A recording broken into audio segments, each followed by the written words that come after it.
আন্তর্জাতিক অপরাধ ট্রাইব্যুনালে যাদের বিরুদ্ধে এখনও আনুষ্ঠানিক অভিযোগ গঠন হয়নি তাদের বিরুদ্ধে তদন্ত চলমান বলে জানালেন চিফ প্রসিকিউটর মোহাম্মদ আমিনুল ইসলাম। তদন্ত শেষ হওয়া মাত্রই অভিযোগ গঠন করার কথাও জানান তিনি।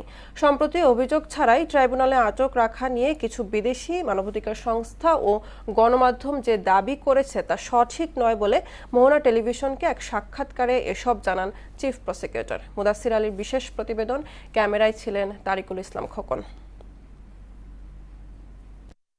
সম্প্রতি কিছু বিদেশি মানবাধিকার সংস্থা ও গণমাধ্যমে আন্তর্জাতিক অপরাধ ট্রাইব্যুনাল আইন ১৯৭৩-এর কিছু প্রক্রিয়াগত ত্রুটি এবং ১৯৯৮ সালে রোম সংবিধির মাধ্যমে প্রতিষ্ঠিত আন্তর্জাতিক অপরাধ আদালতের সঙ্গে সামঞ্জস্যপূর্ণ নয় বলে দাবি উঠেছে।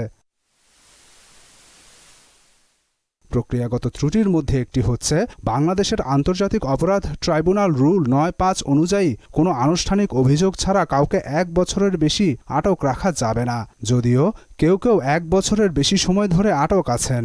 আবার ওই আইনে ব্যতিক্রম পরিস্থিতিতেও ১ বছরের অধিক সময় আটক রাখতে পারবে বলে উল্লেখও আছে। আনুষ্ঠানিক অভিযোগ ছাড়াই আটক থাকার বিষয়ে জানতে চাইলে ট্রাইব্যুনালের চিফ প্রসিকিউটর মোহাম্মদ আমিনুল ইসলাম বলেন, যাদের বিরুদ্ধে এখনো ফরমাল চার্জ দেওয়া হয়নি তাদের বিরুদ্ধে ইনভেস্টিগেশন চলছে এবং ইনভেস্টিগেশন খুব তাড়াতাড়ি শেষ হবে বলে আমরা প্রত্যাশা করি এবং ইনভেস্টিগেশন রিপোর্ট প্রাপ্তি সাপেক্ষে তাদের বিরুদ্ধে ফরমাল চার্জ দাখিল করা হবে। এছাড়াও রুল ৯(৩)-এ বলা আছে গ্রেপ্তারি পরোয়ানা কার্যকর করার সময় অভিযোগের একটি কপি সংশ্লিষ্ট ব্যক্তিকে দিতে হবে, তবে কারোর ক্ষেত্রে সেটি করা হয়নি। তার ব্যাখ্যাও দেন চিফ প্রসিকিউটর। পলাতক আসামিদের যে একটা আইনগত প্রক্রিয়া আছে সেইগুলো এখন চলছে, এগুলো যখন সম্পন্ন হয়ে যখন কেসটা বিচারের জন্য প্রস্তুত হবে তখনই তাদেরকে সমস্ত পেপারস সরবরাহ করা হবে। এদিকে আন্তর্জাতিক অপরাধ আদালতের রোম সংবিধির ৮২(১) খ অনুচ্ছেদে বলা হয়েছে আনুষ্ঠানিক অভিযোগ ছাড়া অন্তর্বর্তী মুক্তি বা জামিন দেয়া বা না দেওয়ার সিদ্ধান্তের বিরুদ্ধে আপিল করার অধিকার থাকার কথা, যা বাংলাদেশের আইসিটি অ্যাক্টে নেই। এ বিষয়ে চিফ প্রসিকিউটর জানান, রোম স্ট্যাটিউট তো হয়েছে ২০১০ সালে, তো ২০১০ সালে আমাদের আইন তো ১৯৭৩ সালে হয়েছে।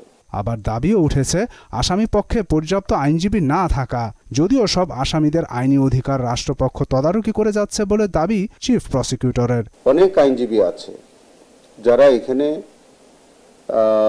এই কুখ্যাত আসামিদের পক্ষে মামলা করতে চান না, তাদের পক্ষে আমরা উপযুক্ত আইনজীবী নিয়োগ করে তাদের স্টেট ডিফেন্স লয়ার হিসেবে তার সকল সুযোগ সুবিধা তাদেরকে আমরা দিচ্ছি।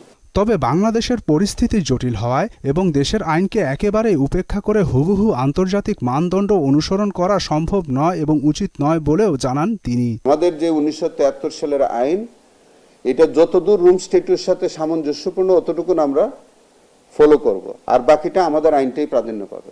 মুদাসসির আলী, মোহনা সংবাদ, ঢাকা।